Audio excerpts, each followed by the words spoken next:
Good day, everyone.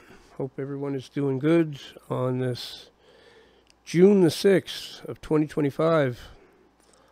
Coming to you from Ontario, Canada, the communist shithole of the world. So, there's a big question that's always being asked in this world. These phenomena that we see in the sky, and other things too, alien experiences, whatever, are they extraterrestrial or are they spiritual? Are they demons, entities from the dark kingdom of Lucifer? So this is a tough question to answer because these entities and these experiences have elements of both things, indications of both things. And this is something actually you see Tucker Carlson talking about lately. He's decided it's all spiritual. Sean Ryan, another famous podcaster, he's come out and said same thing. He agrees with Tucker. It's completely spiritual. You have a lot of people who say, no, it's neither. It's just military stuff and CIA and whatever. It's just humans posing as that. That definitely exists. There's no question that there's some of that going on. I'm of the mind that actually all three of those things are happening. I think most of it is spiritual, and I can say that from experience because I have had numerous experiences that could either be called spiritual or because of extraterrestrials or whatever. I believe there's also the military aspect where they're posing. They do something called MILABs. Stands for military abduction. That's MIL for military and AB for abduction. So that's going on for sure. There is a spiritual, that's most of it is spiritual. But I also believe, even though the Bible doesn't say it, there's somebody else out there. And I don't believe it's necessarily out there. I believe it's in our ocean and under our ocean. That's where it is. Most of these military sightings of really wild stuff happens over the ocean, and the craft goes into the ocean, or they see them come out of the ocean. It's very obvious that they call them USOs. It's very obvious that they're even more common than seeing them in the sky.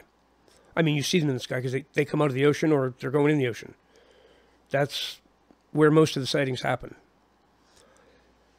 And the water doesn't slow them down. Okay, so they hit the water and they keep going at the same exact speed without the water doing anything to their velocity. That's pretty wild. So I'm of the belief that they're camped out underneath us. Inside the earth is, the Buddhists are protecting it. It's called Shambhala. I've talked about it before.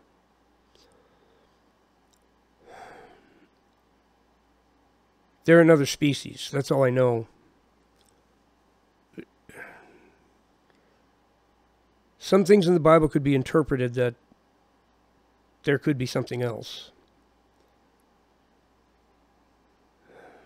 I don't know. It's a very tough question to answer. There's the stories of Atlantis and Lemuria. And they were apparently, fallen angels is one of the best theories I've ever heard about it, who they are. Probably fallen angels. So, all it says about fallen angels, I think, is that some of them are chained up down there. But I think there's a whole society of them down there. And it goes further with me. I believe they incarnate in human flesh and come and mingle with us in human flesh. They've figured out how to do that somehow. But there's somebody inside the Earth. There might be somebody out there too. I mean, there's actually evidence of beings from Sirius in a big way because of the Dogon tribe. So the Dogon tribe are in some part of Africa. I forget the actual country.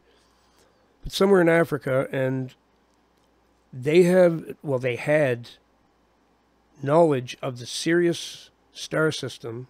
This is a very primitive living tribe. They've been like makeshift little tents and stuff in the middle of nowhere, live completely off the land, the Dogon tribe. But they knew more about Sirius B than our scientists did. And this is not that long ago. Like, our scientists just found Sirius B. They knew there was Sirius A. They didn't know it had a second star, Sirius B. Okay. The Dogon did. This pretty much uncontacted tribe out in the middle of nowhere knew everything about it. Not only knew about it, they did rituals and dances that simulated things in that star system perfectly. Blew our scientists away.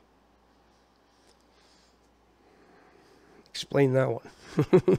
Nobody has explained the Dogon tribe. That deserves a whole video by itself. That one's freaky. That one's really... It's, of all the things I could tell you about, the Dogon tribe is the most perplexing of all. And our scientists finally had to admit, okay, yeah, they had it all right. How the freak did they know that? And they were embarrassed because when they tried to tell them, they just, you're a bunch of freaks out in the desert. How would you, in the middle of nowhere in the jungle, how would you know anything about that? They knew everything about it. That is true. That is completely true. So are they from there? They have an interesting creation myth, and it involves beings from there coming here and starting it all. So, some wild stuff.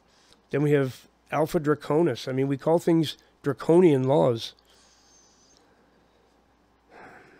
It's my belief that that's because we're describing some beings from there, possibly, who Delbert Blair even mentioned. Dark draconian forces, he said, from Alpha Draconis. So there's a lot of people who very much believe there are other alien races out there. If God made us, maybe he made others too. Why not? Why not? Or maybe there's someone else who can create. Who knows? I'm not saying he'd be equal to God, but I think Lucifer has figured out how to incarnate in human flesh. So who knows what? People might be able to do some pretty amazing things with technology. Who knows how far it goes, right? I know that's just, I'm sort of rambling now, but I don't necessarily believe those things are totally true. It's just that I'm open to them. All the things I've talked about here, I'm open to it. The Dogon, I've looked into very deeply.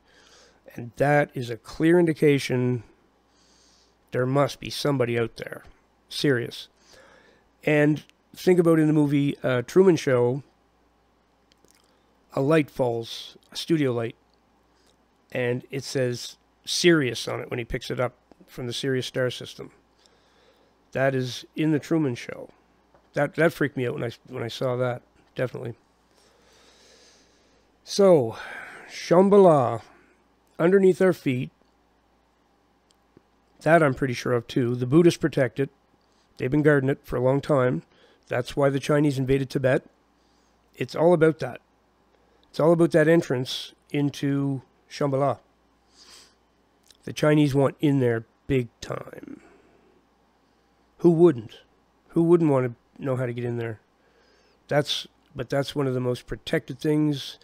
There's another entrance in Kentucky that apparently goes to amazing places if you can get through the booby traps, and there's literally guards everywhere. Like, so you get to a certain point and that's it. You're not going any farther. That's how it works.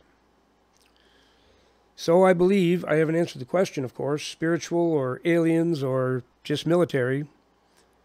My belief's a mixture of three, of all the three. I think there's definitely a military aspect to it. I'm pretty much positive there's a spiritual aspect to it. And I'm talking about the UFOs, the USOs, the alien encounters, all the stuff that's happened. There's a big thing at the Miami Mall. That, I think, has CIA written all over it, that one. But possibly CIA. See, you might have two of them mixing, too. Military and real aliens collaborating. Then we have a real problem. Then we have a serious problem. And that, according to people like Stephen Greer, that is the case. We have some corroboration between Earth forces and other forces. So, yeah, it's quite a fun one to ponder. So that was just a video for fun. Most people don't take it seriously anyway, and that's fine too. But there are some real things out there for evidence that you can look at. It's one of the most fascinating topics in the world. And as the natives say, in I think it's in Peru, the Amazonian people, they say it's the topic of all topics.